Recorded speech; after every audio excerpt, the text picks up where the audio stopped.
I can't do the reimagine the police line anymore. I'm serious. Every single Democrat on television uses this line. We don't have to reimagine policing. We did it in the early 90s. It was called broken windows. And literally tens of thousands of lives in largely minority communities in New York City were saved. Dan Bongino, you served in the NYPD. They're facing a vote here at 6 p.m. where $1 billion would be taken away, except it sounds like it's also even just symbolic, that actually they wouldn't really take the money away. They just would say that they will, and that supposedly is going to solve things?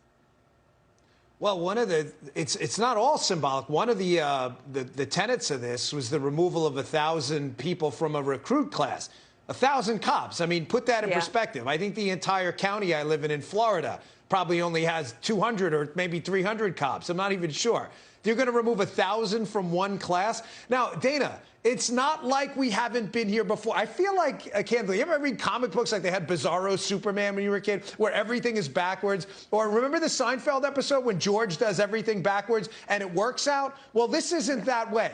George does everything backwards and nothing will work out, okay? We've already been here in New York. Anyone remember Ed Koch or David Dinkins?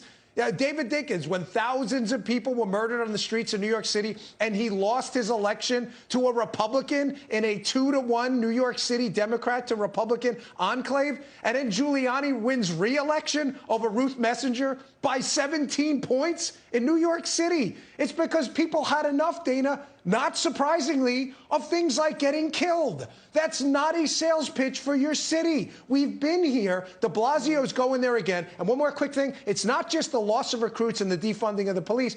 Getting rid of the anti-crime unit, the plainclothes police units, will be the single most catastrophic decision you've seen yet. You're already seeing murders spike.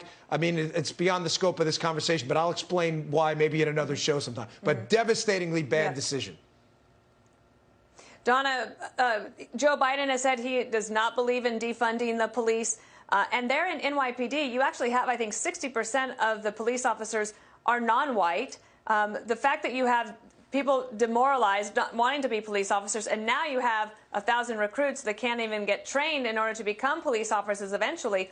Why wouldn't somebody like Bill de Blasio or the Democrats say, instead of taking money from the police, why don't we add money for additional support if they want to add social workers or programs for children? Like, maybe isn't that a better way to approach this for Democrats? And instead, you're facing a situation where people are going to say they're not for this.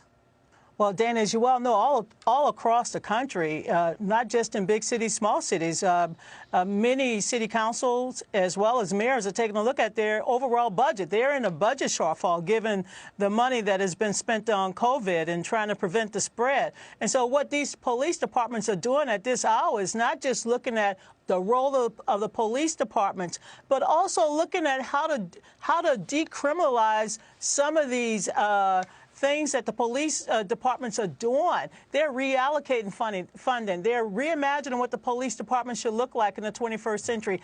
I applaud all of the mayors and city councils that are taking a look at their budgets, taking a look at what they're going to do. Here in the District of Columbia, the mayor is talking about adding to it. If you look at overall over the last 10 years, you've seen a 14-15% increase in policing because police are called to do everything. That's right, increase. Because policemen, and by the way, I have policemen in my family. They are called to do everything. They're called to handle domestic disputes. They're called when homeless people fall asleep on the park bench. They're called to do everything. So they're looking at ways to put resources in other city budgets that may also contribute to public safety and preventing crimes, and not just funding the police departments alone.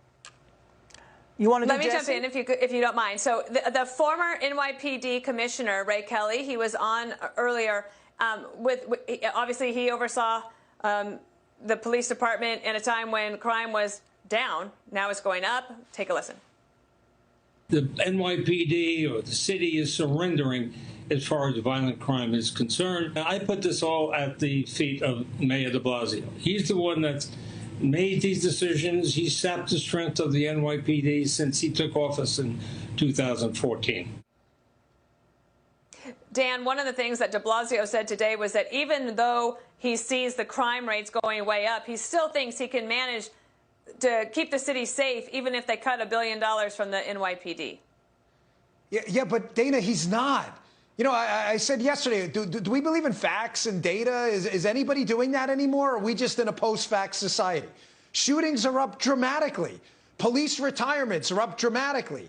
Cops are coming off the street. Assaults, auto crimes, everything is up. I mean, does that even matter? And if I just, Donna, with all due respect, I just want to challenge two things. You know, you said about the budget cuts. I agree with you. Budget cuts are going to have to happen, sadly, everywhere. I totally agree with you. And even the police department's going to have to look at a way to find efficiencies.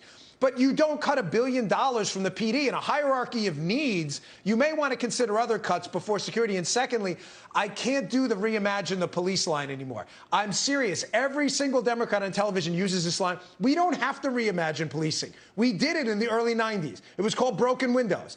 And literally tens of thousands of lives in largely minority communities in New York City were saved. There are people alive today because we implemented and actually reimagined policing. That seems to be a talking point devoid of any tactics. Dan, if we're going to try to reform the police department where they continue to use excessive force, if they continue to not be properly trained, if they continue to kill innocent people, Dan, so if you don't want to reimagine, then reform it so that people are not afraid of police officers who are paid to protect and serve the citizens of their community. So I think we both agree. That's happening on a mass scale. I think we both agree that we should respect our men and women, the police department, but they should understand that they serve the community. And I think what is coming out of the movement that we've seen across the country is that we want a police department that serves the community and not scare the hell out of the people that they're supposed to. And that's the thing. Isolated incidents.